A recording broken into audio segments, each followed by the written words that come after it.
Hello and welcome. This video provides an example of a phishing email that appears to come from the UCR legal department. Let's take a look at the email to highlight some of the issues. The first indication that this email isn't genuine is the sender's information. When receiving an email from a department like Legal Affairs, you would usually expect it to state that the sender is internal to UCR. Instead, a generic name is used. Further examination reveals that the sender's domain, which is the part of the email address after the @ sign, does not contain ucr.edu, which is the UCR domain.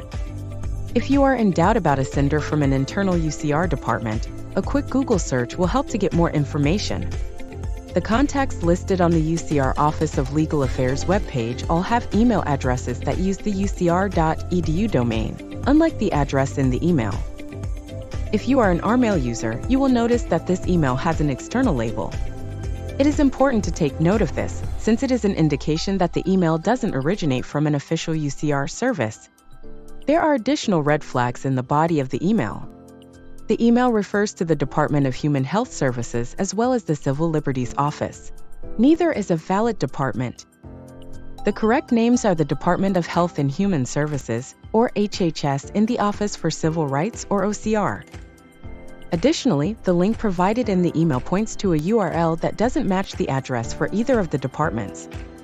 Attackers that are using impersonation in their phishing attempts will often use names that will sound familiar so that you think you have heard them before. The goal is to make you act without thinking. Emails that impersonate institutional departments often claim to be from payroll, human resources, information technology solutions, management and leadership, and legal affairs. Extra care should be taken when you receive emails that appear to come from these sources. Phishing emails may also contain legitimate organizational branding and/or contact information. If you click on a link or download a file from a phishing email, contact BearHelp to see if there is any action you should take. Hello, I clicked a link in a phishing email by mistake. I can help you to fix any issues.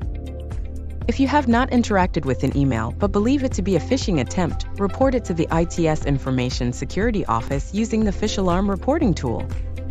Remember, you should carefully examine any unsolicited or suspicious communications and report anything that doesn't look right. Thank you for watching.